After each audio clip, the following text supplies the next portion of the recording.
சீதாராம், நமஸ்காரம். 24 குருவை பற்றி சொல்லிட்டு வரோம். தானே இதுக்கு பூர்வா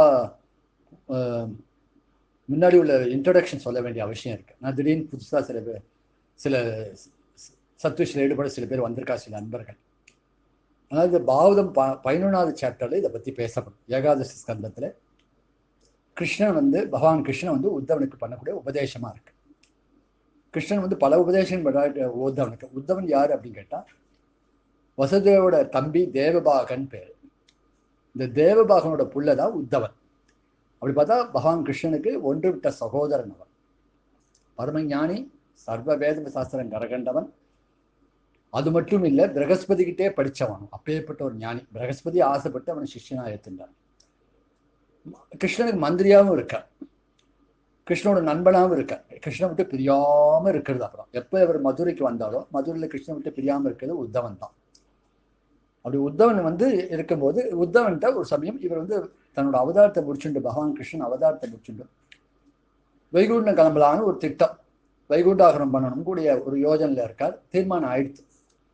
இது எப்படியோ உத்தவன் கண்டுபிடிச்சிட்டான். உத்தவனே கேட்கலாம், கிருஷ்ணா என்னை விட்டுட்டு போகாதே, அப்படி போனாலும் என்ன அழிச்சுட்டு போ, நானும் உன்னுடைய வைகுண்டத்துக்கு வரேன் அப்படின்னு சொல்றேன். அப்போ கிருஷ்ணன் சொல்றான், இல்லை இல்லை, நான் அவதாரம் முடிஞ்ச நான் வைகுண்டத்துக்கு போன உடனே களி வந்துரும்பா. களி வந்தா கொஞ்சம் சாதுக்கள் நிறையா இருக்கணுங்க. ஒன்று மாதிரி ஒரு சாது இருந்தா கூட போகிறோம், நீங்க எது அதுக்கப்புறம் நீ வைகுண்டத்துக்கு வரலாம். அப்போ அந்த உத்தவன் சொல்றான், எனக்கு ஒன்றை தவிர வேற உலகம் தெரியாது, உங்ககிட்ட அப்படி ஒரு பக்தி நான் பண்ணியிருந்தேன், அவனோட பக்தனாச்சு, மற்ற ஜனங்களோட எப்படி நான் சரிசமமா பழகி எனக்கு இருக்க தெரியாது அப்படின்னு சொன்னா, நீ இவாளோட இருக்க வேண்டாம், நீ பத்ரிகாசிரமத்துல போய் தபஸ் பண்ணிட்டு என்ன நினைச்சு தியானம் பண்ணிட்டு உன்னை விட்டு நான் எப்படி நிம்மதியா இருப்பேன்னு ஒரு வார்த்தை சொல்றான். உடனே கிருஷ்ணன் சொல்றார், நிம்மதி வெளியில இல்லப்பா, நிம்மதி உள்ளே இருக்கு, உன்னோட இயல்பே நிம்மதி தான். ஆத்மா ஓம் சாந்தி சாந்தி சாந்தி அப்படின்னு தான் வேதம் எந்த இது ஆரம்பிச்சாலும் அப்படிதான் முடிக்கும். நம்ம ஆத்மா ஆனந்தமாகவும் இருக்கு, நிம்மதியாகவும் இருக்கு.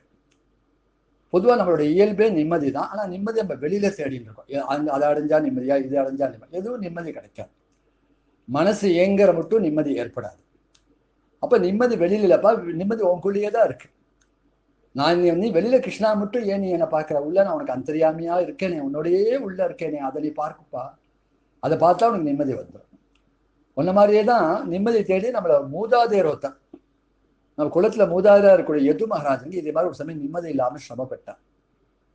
அவர் என்ன நினைச்சா, எங்கேயாவது நிம்மதி கிடைக்குமான்னு தேடிண்டே வர, யாராவது நிம்மதி இருக்கா முதல்ல பார்ப்போம்னு சொல்லி தேடி எங்கேயும் கடைசியில அவர் கர்நாடகத்துல சக்கியமர கொடகு மலைன்னு சொல்றான், அங்கதான் தலைக்காவை காவேரி உற்பத்தி ஸ்தலத்துல. அந்த இடத்துல பார்க்குற ஒரு அவதூதர் உட்கார்ந்து இருக்கார், தத்தாத்திரேயர். உடம்புல ஒரு வஸ்திரம் இல்லை, படபடைக்கிற வெயில்ல ஒரு பாறாங்கல் மேல உட்கார்ந்து இருக்க, சிரிச்ச முகமா உட்கார்ந்து.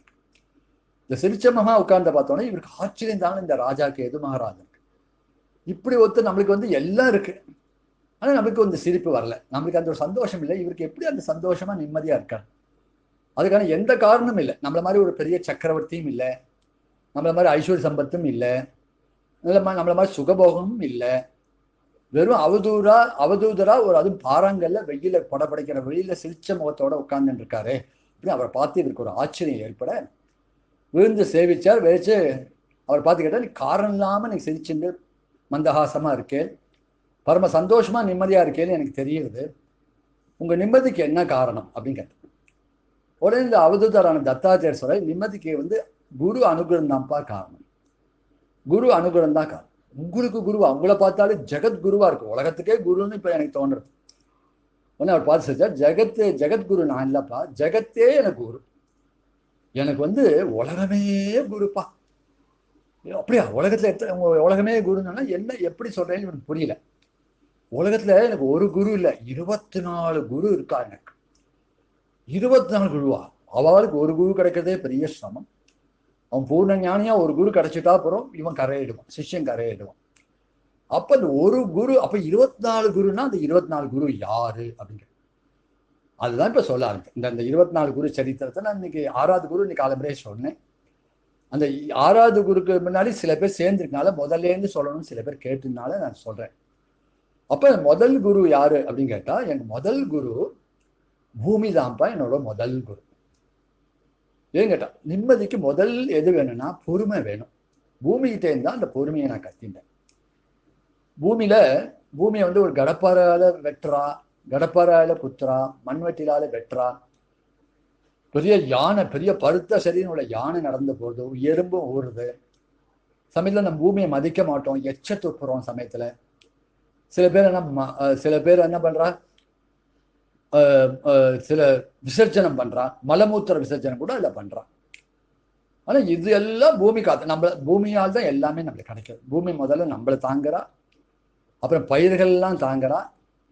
அந்த பூமியிலேருந்து அத்தனை பயிர்களும் உண்டாகி, அவ்வளவு தியானங்கள் உண்டாகி, அவ்வளவு நம்மளுக்கு அரிசியிலேருந்து எல்லாம் உண்டாகி, நெல்லிலேருந்து எல்லாம் உண்டாகி நம்மளுக்கு ஆகாரத்தை கொடுக்கறதே பூமி தான். இப்போ ஆகாரத்தை கொடுக்கக்கூடாது பூமிக்கு ஜனங்கள் எவ்வளவு அவமதிக்கணுமோ அவ்வளவு அவமதிக்கிறான். ஆனா பூமி ரொம்ப பொறுமையா இருக்கு. அந்த பொறுமைக்கு என்ன காரணம் கேட்டா, அவ தாயாராச்சு, அம்மா அவ குழந்தைகள் என்ன சிரமப்படுத்தினாலும் தாயார் பொறுமையா இருப்பான். சில சமயம் அவளுக்கே கோபம் வந்து சில சீற்றங்களை எங்கேயோ இடத்துல பூகம்பம் ஏற்படும். இன்னைக்கான ஒரு நாள் ஏற்படுத்த அடிக்கடி ஏற்படுறது இல்லை. அப்போ பூமி எல்லாத்தையும் பொறுத்துக்கிறான். அதனாலதான் காலம்பா நம்ம எழுந்திருக்கும் போது கூட காலம்பா பூமியை முதல்ல காலை வைக்கிறதுக்கு மாதிரி பூமியை தொட்டு அது வணங்கிட்டு நம்ம எழுந்திருக்க வழக்கம். ஏன்னா பூமி நம்மளை தாங்குறாளே நம்மள. அப்போ பூமியை சேர்ந்து இந்த பொறுமையை கத்தின்ட்டேன்ப்பா. பூமி தான் எனக்கு பொறுமையை சொல்லி கொடுத்தான். அந்த பூமியை பொறுமையா இருந்தா அவன் நிம்மதியா இருப்பான். ஏன்னா பொறுமையை இழந்துட்டா மனசு நிம்மதி இருக்காது, மனசு அங்கேயும் அஜிடேட் ஆயிடும். அதனால என்ன ஆகும் அப்படின்னு கேட்டா, மனசு நிம்மதி கெட்டுக்கூடும். இதுக்கு ஒரு உதாரணம் சொல்லணும் பார்த்தா ஏகநாதர் கதையை சொல்லலாம். ஏகநாதர் பாண்டுரங்கிட்ட பரமபக்தி உடையவர், பரம ஞானியும் கூட. ஒரு நாளைக்கு கிளம்புற அவர் வந்து அந்த ஊரே கொண்டாடிட்டு, அவர் அந்த கொண்டாடத்தை விரும்பலை. இருந்தாலும் அவர் பரம பாதோத்தமாக கொண்டு எப்பவும் பஜனை பண்ணிட்டு ஜனங்களுக்கு பக்தி மார்க்கத்தையும் காட்டியிருந்தார். அவர் சமயம் கோதாவரியில் போய் காலம்புற ஸ்நானம் பண்ணிட்டு வருவார். அந்த ஊர்ல ஒரு மேய்ச்சன் இருந்தான். அவனுக்கு இவரை கண்டு பொறுக்கல. எல்லாரும் இவரை பார்த்து நமஸ்காரம் பண்றா, இவருக்கு என்னமோ இவரை கொண்டாடுறா. அப்படி இவர்கிட்ட என்ன தகுதி இருக்கு? வெறும் வாயில என்னமோ பஜனை பாடின்னு இருக்கார், இவர்கிட்ட வேற என்ன தகுதி இருக்கு அப்படி. அவன் ஒருவருக்கு இந்த ஏகநாத் கோதாவரி ஸ்நானம் பண்ணிட்டு கையில ஒரு பாத்திரத்துல கோதாவரி தீர்த்தத்தை கொண்டு வர, ஏன்னா வீட்டுக்கு போய் பாண்டுரனுக்கு பூஜை பண்ணணும். வரும்போது அந்த மேய்ச்சனுக்கு இவர் கண்டு பொறுக்கல. வாய் நிறைய பானை போட்டு அவர் மூஞ்சில துப்பினான், காரி துப்பினான். துப்பினோடனே உடம்பு அசுத்தமாயிடுச்சு. உடனே அவர் திருப்பி கோதாவரியில போய் ஸ்நானம் பண்ணார். திருப்பி வரும்போது திருப்பி துப்பினான். திருப்பி இவர் போய் ஸ்நானம் பண்ண. இப்படி காலம்பரத்துலேருந்து ஆரம்பிச்சு பகல் உச்சி போது வரைக்கும் இவனும் துப்பிகிட்டே இருக்கான். அவரும் போய் ஸ்நானம் பண்ணிட்டு வர. இவருக்கு ஒண்ணுமே புரியல, இது என்ன ஒரு பிரகிருதி இது? இவ்வளவு ஒரு கோபம் இந்த ஆளுக்கு வராதா? இது என்ன ஜடமா இதா அப்படின்னு நினைச்சு இவனுக்கு ஒன்றும் புரியல. கடைசியில் இவன் அசந்து போயிட்டான். துப்பி இவன் அசந்து போயிட்டான். ஆனா ஏகநாதர் அப்படின்னு பார்த்தா இவருக்கு ஒன்றும் புரியல. அவரை பார்த்து ஆச்சரியத்தோடு கேட்கறான், உங்களுக்கு துப்பிகிட்டே இருக்கேன் காலம்பரத்துலேருந்து, பானை நிறைய போட்டு நீ வரும்போது வேணுமே பானை போட்டு மூஞ்சில துப்புறேன், நீங்க வந்து அதை திருப்பி என்னை முறைக்கலை, என்ன ஒரு வார்த்தையும் திட்டலை, நீ பொறுமையா போய் குளிச்சுட்டு வர. அப்ப ஏகநாதர் ஒரு வார்த்தை சொன்னானா, பொதுவா பகவானை ஆராதிக்க ரெண்டும் அவசியமா, உடம்பு சுத்தமா அவசியம், மன சுத்தமா அவசியம். இப்ப நீ துப்பினா நான் போய் கோதாவரி ஸ்நானம் பண்ணா உடம்பு சுத்தமாயிடும், அசுத்தத்தை சுத்தம் பண்ணிடலாம். ஆனா மனசு அசுத்தமாயிட்டா அப்புறம் அது கஷ்டம். நான் உனக்கு திட்டினான்னு மனசு வந்து எனக்கு அசுத்தமாயிடும், மனசு கலங்கிடும், மனசு அசுத்தமாயிடும். அப்புறம் நான் பாண்டவன்கிட்ட போய் என்னத்தை பூஜை பண்ண முடியும்? மனசுல வச்சு எப்படி பூஜை பண்ண முடியும்? அப்போ அந்த உடம்பு சரீரம் உடம்பு அசுத்தமானாலும் பரவாயில்ல, மனசை அசுத்தப்படுத்திக்க வேண்டாம், மனசை வந்து அழுக்காக்கிக்க வேண்டாம்னு சொல்லிட்டு தான் நான் இப்படி பண்ணினேன்ப்பான்னு சொன்னாராம். ஒன்று அவன் சர்மத்தை கீழே விழுந்துட்டான். உங்களை மாதிரி பெரிய மகான்களை, ஞானிகளை, உங்களை போல பக்தரை நான் அவமதிச்சு தப்புன்னு சொல்லி அன்னிலேருந்து அவனுக்கே பொறுமை வந்துருப்பான் இவரை பார்த்து. அப்ப நம்ம உலக வாழ்க்கையில நிம்மதி, நம்ம எதானும் வந்தா கோபம் வரதான் வரும், ஆனா அது நிம்மதி கட்டுப்படும். அடிப்படையான ஒரு மனுஷன் நிம்மதியா இருக்கு. எந்த காரியத்துல ஈடுபட்டாலும், என்ன வேகமா ஓடினாலும் கொண்டாலும் அவன் மனசுல வந்து இதுக்கு இது பிரமாணம் பெரிய. ராமரே பார்த்தா அவதாரத்துல அவ்வளவு காரியங்கள் சரி, அவ்வளவு கஷ்டங்கள் இருக்கு, உள்ளுக்குள்ள அவர் நிம்மதியா இருக்கு. ஏன்னா அவர் யோக வசிஷ்டம் கேட்டவர், யாருக்கிட்ட? தன்னோட குருநாத வசிஷ்டர்கிட்ட கேட்டவர். அப்ப மனசு நிம்மதியா வச்சுக்கிறது பெரிய ஒரு கலை. அது எப்படி வரணும்? உள்ள இருக்கிற வந்து என்ன பண்ணாலும் மனசை வந்து பகவான்கிட்ட கொடுத்தணும், சரீரத்தை உலகத்தை கொடுக்கணும். புலன்கள் சரி மனுஷன் வந்து ஈடுபட்டா கூட அதில் உள்ள பலனை எதிர்பார்க்காம, பற்று இல்லாமல் பலனை எதிர்பார்க்காம காரியம் பண்ணினா அந்த மனசு நிம்மதி மன அடக்கம் தானே அந்த நிம்மதி வருமா. அந்த பூமிக்கேந்து அந்த பொறுமையை கட்டின்றேன்னு முதல் குரு எனக்கு பூமி தான் அப்படின்னு சொல்லி இந்த யது மகாராஜருக்கு இந்த தத்தாத்திர பகவான் சொன்ன கதை தான் இந்த கதை. அதனால இதை சொன்னோம். அந்த பரம சந்தோஷம். ஸ்ரீராமார்ப்பணம்.